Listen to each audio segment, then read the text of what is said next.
Assalamualaikum warahmatullahi wabarakatuh. Alhamdulillahi rabbil alamin.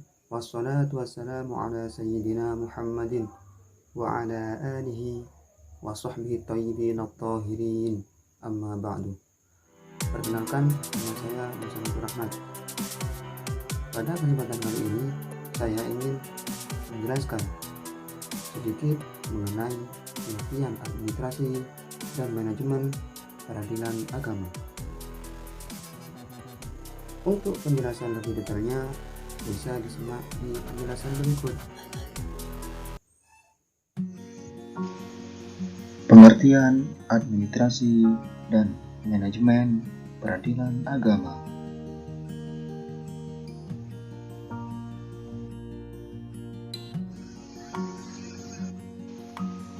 A. Administrasi adalah suatu proses penyelenggaraan oleh seorang administrator secara teratur dan diatur guna melakukan perencanaan, pelaksanaan, dan pengawasan untuk mencapai tujuan pokok yang telah ditetapkan semula. B. Peradilan agama adalah salah satu pelaku kekuasaan kehakiman bagi rakyat pencari keadilan yang beragama Islam mengenai perkara tertentu. Pasal 2 Undang-Undang Nomor 3 Tahun 2006. C. Tugas pokoknya adalah memeriksa, memutuskan dan menyelesaikan perkara-perkara di tingkat pertama antara orang-orang yang beragama Islam di bidang A. Perkawinan, B. Waris, C. Wasiat, D. Hibah.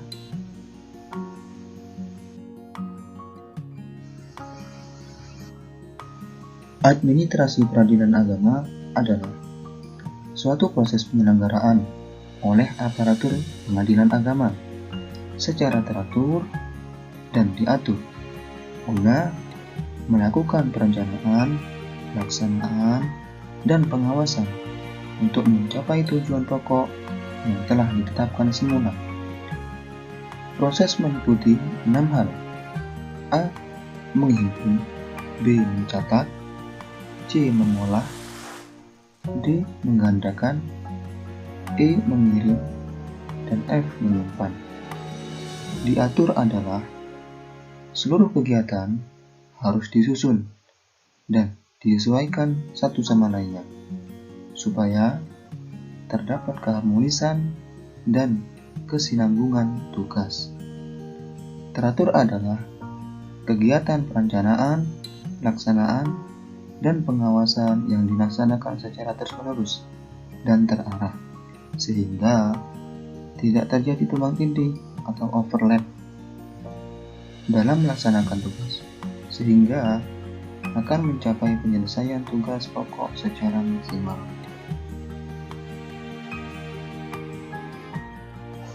Klasifikasi administrasi di pengadilan agama.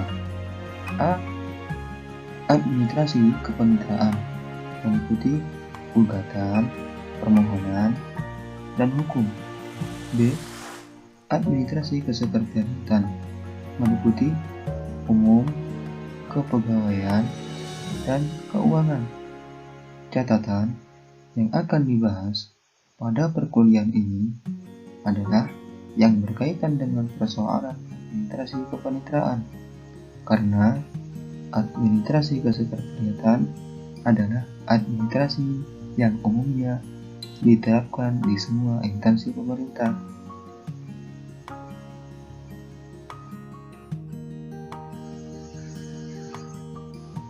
B. Dasar hukum administrasi peradilan agama. A. Undang-Undang Nomor 48 Tahun 2009 tentang kekuasaan kehakiman. B. Undang-Undang Nomor 5 Tahun 2004 tentang perubahan atas Undang-Undang Nomor 14 Tahun 1985 tentang Mahkamah Agung. C. Undang-Undang Nomor 3 Tahun 2006 tentang perubahan atas Undang-Undang Nomor 7 Tahun 1989 tentang peradilan agama. D. Undang-Undang Nomor 50 Tahun 2009 tentang perubahan kedua atas Undang-Undang Nomor 7 Tahun 1989. C. Keputusan Ketua Mahkamah Agung RI Nomor KMA garing 001 garing SK garing I garing 1991 tentang pola-pola pembinaan dan pengendalian administrasi kepaniteraan pengadilan agama dan pengadilan tinggi agama.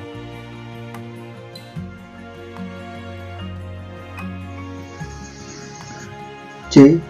Struktur organisasi pengadilan tinggi agama dan pengadilan agama. Nah, untuk struktur bisa dilihat dan digaris sendiri. Yang A, pengadilan tinggi agama. Itu bisa dilihat sendiri strukturnya dan dibaca.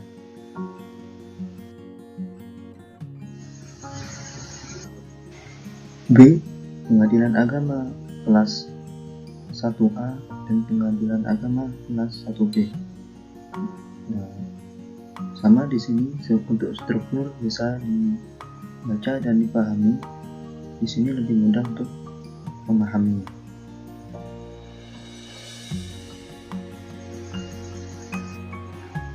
C. Pengadilan agama kelas 2. Struktur tinggal dilihat dan dipahami. Dengan menggunakan struktur akan lebih mudah untuk memahami teks pembahasan.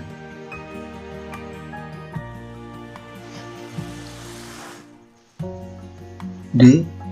Administrator di pengadilan agama yang melaksanakan tugas-tugas administrasi dalam rangka mencapai tugas pokok adalah panitera. Pasal 26 Undang-Undang Nomor 7 Tahun 1989, Undang-Undang Nomor 3 Tahun 2006, Undang-Undang Nomor 50 Tahun 2009. Sebagai pelaksana administrasi perkara, panitera dengan tertib melaksanakan ketentuan sebagaimana diatur undang-undang, yaitu A. Membuat daftar semua perkara yang diterima kepaniteraan, serta memberi nomor urut dan dibumbui catatan singkat tentang isinya. Pasal 99 Undang-Undang Nomor 7 Tahun 1989, Undang-Undang Nomor 3 Tahun 2006, Undang-Undang Nomor 3 Tahun 2006, Undang-Undang Nomor 50 Tahun 2009. B. Bertanggung jawab atas pengurusan perkara, penetapan atau putusan, dokumen, akta, buku daftar, biaya perkara, uang titipan pihak ketiga, surat-surat berharga, barang bukti, dan surat-surat lain yang disimpan di kepaniteraan.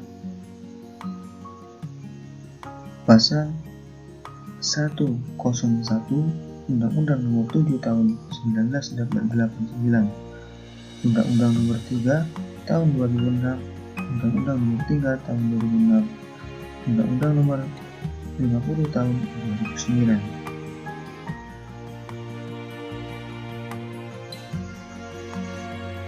Panitera sebagai pelaksana kegiatan administrasi mempunyai tugas: A. Pelaksanaan administrasi perkara. Mempunyai kewajiban mengatur tugas para pembantunya, yakni wakil panitera dan panitera muda gugatan, panitera muda permohonan, panitera muda hukum untuk pengadilan agama, dan panitera muda banding, dan panitera muda hukum untuk pengadilan tinggi agama. B. Pendamping hakim dalam persidangan, mempunyai kewajiban mencatat jalannya persidangan, dan dari catatan-catatan tersebut dibuat berita acara persidangan. Tugas ini panitera dibantu oleh panitera pengganti. C. Pelaksanaan putusan atau penetapan pengadilan dan tugas-tugas kejurusitakan, mempunyai kewajiban untuk melaksanakan putusan atau penetapan eksekusi.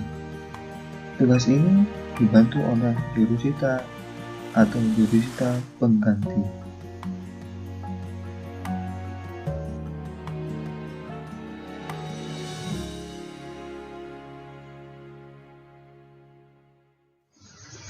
Pola prosedur penyelenggaraan administrasi perkara. A. Administrasi perkara pengadilan agama. Prosedur penerimaan perkara di pengadilan agama melalui beberapa meja, untuk meja 1, meja 2, dan meja 3. Pengertian meja tersebut merupakan kelompok pelaksanaan teknis yang harus dilalui oleh suatu perkara di pengadilan agama, mulai dari penerimaan sampai perkara tersebut diselesaikan.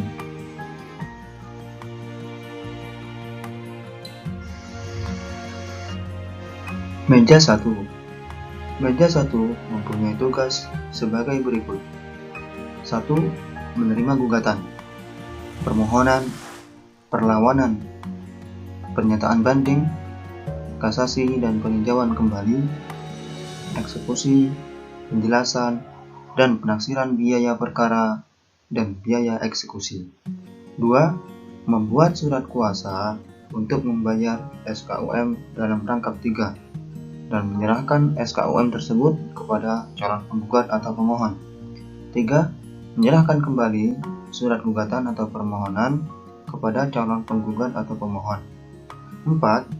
Menaksir biaya perkara sebagai ditetapkan dalam pasal 121 HIR garing 145 yang kemudian dinyatakan dalam SKUM. Dalam perkara cerai talak, dalam menaksir biaya-biaya perkara diperhitungkan juga untuk keperluan pemanggilan sidang ikrar talak. 5. Penerimaan perkara perlawanan hendaknya dibedakan antara perlawanan terhadap putusan dengan perlawanan pihak ketiga. 6. Selain tugas di atas, maka meja 1 berkewajiban memberikan penjelasan yang dianggap perlu berkenaan dengan perkara yang diajukan, dan dalam memberi penjelasan dihindari dialog yang tidak perlu. Berdasarkan Surat Ketua Muda Mahkamah Agung RI Urusan Lingkungan Peradilan Agama tanggal 11 Januari 1994 nomor MA garing Kumdil garing 012 garing I garing K garing 1994. Meja 2. Meja 2 mempunyai tugas sebagai berikut. 1. Menerima surat gugatan atau perlawanan atau permohonan dari calon penggugat atau pelawan atau pemohon dalam rangkap sebanyak jumlah tergugat atau terlawan, ditambah lagi 3 rangkap untuk majelis hakim. 2. Menerima tindasan pertama SKUM dari calon penggugat atau pelawan atau pemohon. 3. Mendaftar atau mencatat surat gugatan atau permohonan dalam register yang bersangkutan serta member nomor register pada surat gugatan atau permohonan tersebut. 4. Nomor register adalah nomor pendaftaran yang diberikan kasir. 5. Asli surat gugatan atau permohonan dimasukkan dalam map khusus dengan melampirkan tindasan pertama SKUM dan surat-surat yang berhubungan dengan gugatan atau permohonan, yakni belangko penunjukan majelis hakim atau PMH, belangko penetapan hari sidang atau PHS. Selanjutnya diserahkan kepada wakil panitera untuk selanjutnya berkas gugatan atau permohonan tersebut disampaikan kepada ketua panggilan agama, disampaikan kepada ketua pengadilan agama melalui panitera. 6. Mendaftar atau mencatat putusan pengadilan agama, pengadilan tinggi agama, Mahkamah Agung dalam buku register yang bersangkutan.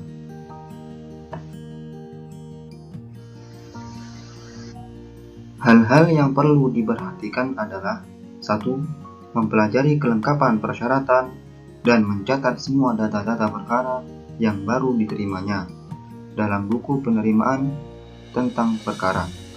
Kemudian, menyampaikan kepada panitera dengan menampilkan semua formulir-formulir yang berkaitan dengan pemeriksaan perkara. 2.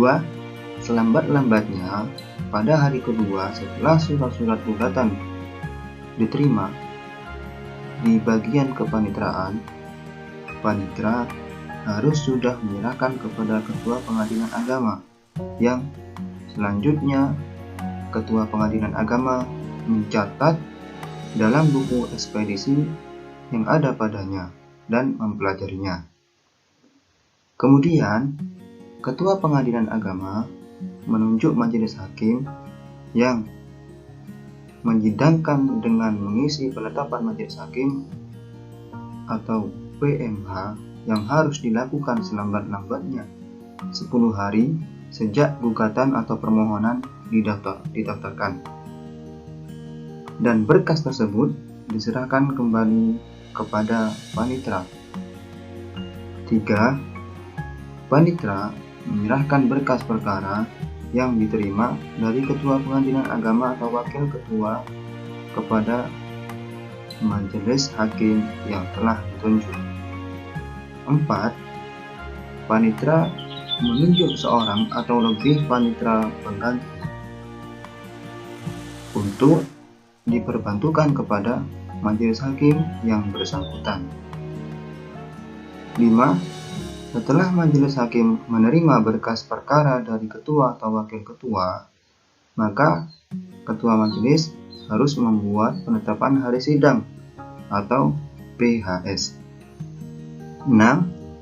Bagi perkara banding yang diajukan dengan cuma-cuma atau prodeo, maka berkas perkara langsung diteruskan kepada meja 2 tanpa melalui pemegang kas dan tidak diberi nomor sebelum ada penetapan majelis hakim atau PTA bahwa perkara tersebut dikabulkan untuk beracara dengan cuma-cuma atau prodeo.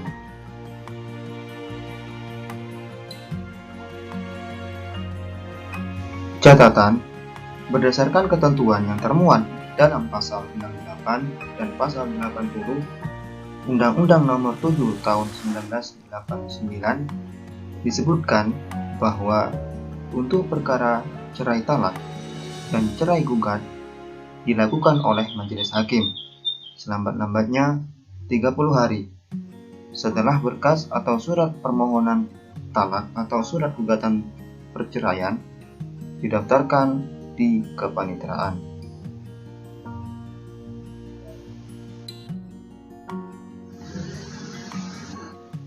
Meja 3. Meja 3 mempunyai tugas sebagai berikut.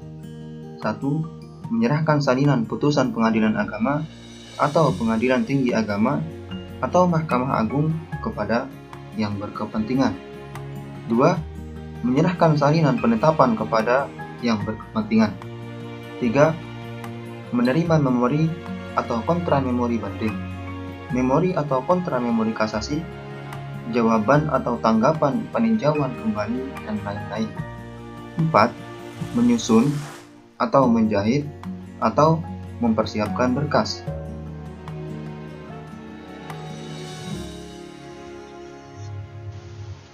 Cukup sekian penjelasan dari saya. Atas segala kekurangan dan kelebihannya, mohon dimaafkan. Kritik dan saran tetap saya harapkan dari Anda sekalian, karena saya hanya manusia biasa yang tak maksum dari salah ataupun dosa.